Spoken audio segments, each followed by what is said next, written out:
नमस्कार दोस्तों। आज फोर्थ सेमेस्टर हिस्ट्री का ये क्रैश कोर्स टाइप का है। इसमें जो महत्वपूर्ण तिथियां हैं और उसके बारे में जो विशेषता है, एक एक दो दो विशेषता के बारे में यहाँ बताने का प्रयास किया जा रहा है और आप लोगों के लिए बेहद महत्वपूर्ण ये वीडियो रहेगा। ठीक है, जो फोर्थ सेमेस्टर हमारा है उसमें देखेंगे तो यही पॉइंट हिस्ट्री में आपको टच करता है कि अब ये पॉइंट सीक्वेंस वाइज लिखा गया है। जो आपके एग्जाम में 2 नंबर 1 नंबर ऐसे क्वेश्चन जो आते हैं उसके बारे में पूछा जाता है। सबसे पहले देखेंगे जो फोर्थ सेमेस्टर का हिस्ट्री शुरू होता है वो 1857 की क्रांति से शुरू होता है। तो देखते हैं 1857 की क्रांति से लेके भारत की स्वतंत्रता जब मिली थी तब से कौन कौन से महत्वपूर्ण तिथि और सन है उसके बारे में हम जानने का प्रयास करेंगे। ठीक है, सबसे पहले देखेंगे तो 1857 की क्रांति कब शुरू हुई थी। 1857 की क्रांति शुरू होने के पीछे जो रीजन था वो अंग्रेजों का जो दमनकारी नीति थी भारतीयों के विरुद्ध, इसके लिए 1857 की क्रांति का जन्म हुआ था।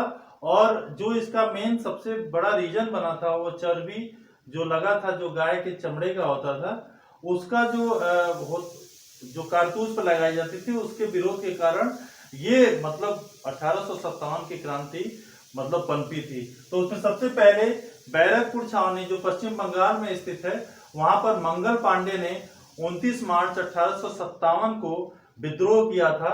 और हालांकि इस विद्रोह मतलब पूरे देश में फैला धीरे धीरे, लेकिन 29 मार्च 1857 को इसकी शुरुआत हुई थी। देखिए 29 मार्च 1857 को शुरू हुई थी और 8 अप्रैल 1857 को ही उनको फांसी दे दी गई थी। ठीक है, अगला है इसमें आगे उसी सीक्वेंस में देखेंगे तो ब्रह्म समाज की स्थापना जो हुई थी वो आपका 1828 में हुई थी। ब्रह्म समाज की स्थापना 1828 में राजा राम मोहन राय ने की थी। फिर आप देखेंगे तो प्रार्थना समाज की स्थापना गोविंद रनाडे और आत्माराम पांडुवन ने की थी जो 1867 में की थी। आर्य समाज की स्थापना 1875 में स्वामी दयानंद सरस्वती ने की थी।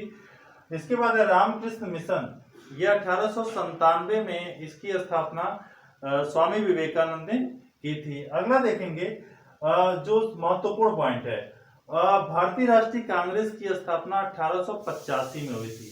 जब अंग्रेजों ने ये देखा 1857 की जो क्रांति है उसमें सारे भारतीय एक साथ अलग अलग मतलब जगह से आ रहे हैं, तो उन्होंने एक ऐसा संगठन बनाना चाहा जिस पर वो मतलब अध्यक्ष पे ही अपनी बात रख के पूरे भारत को सेफ्टीवाल के रूप में यूज करना चाहते थे। अतः एक अंग्रेज मतलब सेवानिवृत्त अधिकारी था जिसका नाम था एयू ह्यूम, उसने एक अखिल भारतीय मतलब संगठन बनाने की घोषणा की जिसमें प्रमुख भारतीय नेताओं को शामिल किया और उसे भारतीय राष्ट्रीय कांग्रेस का नाम दिया। तो इसको देखेंगे तो व्योमेश चंद्र बनर्जी इसके प्रथम अध्यक्ष थे और इसकी जो स्थापना की थी वो एयू ह्यूम ने की थी 1885 में। इसके बाद है बंगाल विभाजन। 1885 में जब देखा गया पूरा भारत इस मतलब भारतीय राष्ट्रीय कांग्रेस के बैनर के तले इकट्ठा होने लगा, तो राष्ट्रीय जागरण का केंद्र बंगाल बन गया। और बंगाल जब राष्ट्रीय जागरण का केंद्र बन गया तो अंग्रेजों की जो नीति फूट डालो राज करो की, तो बंगाल को इन्होंने तोड़ा और 1905 में बंगाल विभाजन किया। उसमें बंगाल में जो था उड़ीसा और बिहार और बंगाल तीनों शामिल थे, इसलिए बड़ा राज्य लगभग 7 करोड़ उस समय इसकी आबादी थी। ठीक है, तो बंगाल विभाजन कब हुआ मतलब जिसे बंग भंग बोलते हैं 1905 में हुआ था। इसके बाद देखा गया रॉलेट एक्ट 1905 के बाद जो बंग भंग हुआ, बाद में हालांकि 1911 में इसे रद्द भी कर दिया गया था, लेकिन बंगाल विभाजन 1905, रॉलेट एक्ट 1919। रॉलेट एक्ट एक ऐसा मतलब एक्ट था जिसमें बिना अपील, बिना दलील और बिना वकील के किसी को बिना जांच के जेल के अंदर अंग्रेजों द्वारा कर देने का एक ये एक्ट था जिसका पूरा मतलब देश विरोध किया था, पुरजोर विरोध किया था। तो रॉलेट एक्ट के विरोध में ही जलियांवाला बाग में एक मतलब सामूहिक सभा हुई थी जिसमें जनरल डायर ने मतलब निहत्थे लोगों पर वार किया था, तो उसे जलियांवाला बाग हत्याकांड के नाम से जाना जाता है। 13 अप्रैल 1919 को ये जलियांवाला बाग हत्याकांड हुआ। तो बहुत महत्वपूर्ण है, कई बार ये क्वेश्चन आ चुका है। तो अगला देखेंगे खिलाफत आंदोलन। शौकत अली और मोहम्मद अली जो अली बंधु थे, इन्होंने शुरुआत की थी खिलाफत आंदोलन की 1919 से 1921 तक। अगला है असहयोग आंदोलन, जो बहुत महत्वपूर्ण था।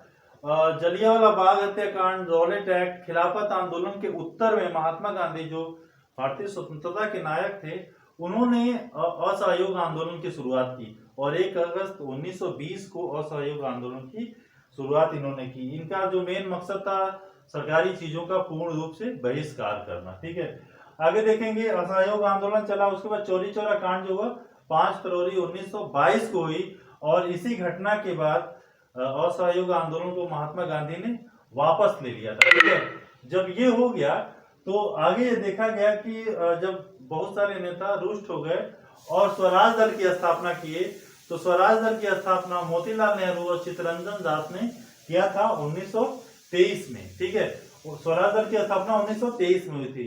उसके बाद काकोरी कांड आता है, जिसमें जो हिंदुस्तानी क्रांतिकारी थे, मात्र 10 क्रांतिकारियों ने काकोरी कांड को अंजाम दिया 9 अगस्त 1925 को। ठीक है, इसमें कुछ धन मतलब अंग्रेजों के लूटे गए थे भारतीय क्रांतिकारियों के द्वारा। इसके बाद साइमन कमीशन 8 नवंबर 1927 को भारत में आता है। ये साइमन कमीशन को श्वेत कमीशन भी कहा जाता है। इसकी खासियत ये थी, भारतीयों के लिए था, लेकिन एक भी भारतीय इसमें शामिल नहीं था। ये याद होगा, लाला लाजपत राय को इसके विरोध के समर्थन में अंग्रेजों द्वारा लाठी लग गई थी और लाला लाजपत राय की मृत्यु हो गई थी। ठीक है, अगला है बारदोली सत्याग्रह 1928 में। बारदोली सत्याग्रह इसलिए मतलब ये महिलाओं का एक आंदोलन था जिसमें सरदार वल्लभ भाई पटेल ने नेतृत्व किया था और यहीं की महिलाओं ने वल्लभ भाई पटेल को सरदार नाम से नवाजा था। अगला है नेहरू रिपोर्ट, ये आपका 1928 में आई थी। नेहरू रिपोर्ट का मतलब ये था कि एक अंग्रेज अधिकारी ने कहा, भारतीयों में अगर इतनी काबिलियत है तो अपना वो संविधान बनाए। तो ये नेहरू रिपोर्ट एक तरह से संविधान को मतलब प्रथम स्तर पे लाने का एक तरह से ये रिपोर्ट थी। ठीक है, इसके बाद है लाहौर अधिवेशन। लाहौर अधिवेशन महत्वपूर्ण इसलिए है क्योंकि लाहौर अधिवेशन में ही इसकी अध्यक्षता जवाहरलाल नेहरू ने की थी और इसमें ही पूर्ण स्वराज की मांग को रखा गया था और इसमें ये मतलब बात रखी गई कि हम 26 जनवरी 1930 को हम स्वतंत्रता दिवस के रूप में मनाएंगे, इसलिए ये अधिवेशन ज्यादा महत्वपूर्ण हो जाता है। सविनय अवज्ञा आंदोलन 1930 को। सविनय अवज्ञा आंदोलन का मतलब ये था कि जो अंग्रेज मतलब हमारे ऊपर ज्यादती कर रहे थे, इसके उत्तर में जैसे नमक आंदोलन वगैरह, नमक कानून वगैरह था, उसके उत्तर में महात्मा गांधी ने सविनय अवज्ञा आंदोलन की शुरुआत की। ठीक है, इसके बाद है प्रथम गोलमेज सम्मेलन 1931 को हुआ था। गांधी इरविन समझौता फरवरी 1931 को हुआ था। ठीक है, इसके बाद द्वितीय गोलमेज सम्मेलन 1931 में ही हुआ था। पूना पैक्ट सितंबर 1932 में हुआ था। पूना पैक्ट में डॉक्टर भीमराव अंबेडकर और महात्मा गांधी के बीच ये समझौता हुआ था जिसमें आरक्षण वगैरह की बात भारतीय परिप्रेक्ष्य में की गई थी। ठीक है, इसके बाद है भारत छोड़ो आंदोलन। भारत छोड़ो आंदोलन एक तरह से आजादी के पहले एक बहुत बड़ा आंदोलन था जिसमें सारे लोग, पूरे देश के लोग सम्मिलित थे, जो 9 अगस्त 1942 को शुरू किया गया था। इसके बाद लॉर्ड माउंटबेटन योजना 1947 को आई थी। तो ये कुछ महत्वपूर्ण तिथियां थी 4th सेमेस्टर के बारे में, जो आप लोगों को कुछ ही मिनट में सारी तिथियों के बारे में बताया गया। ठीक है।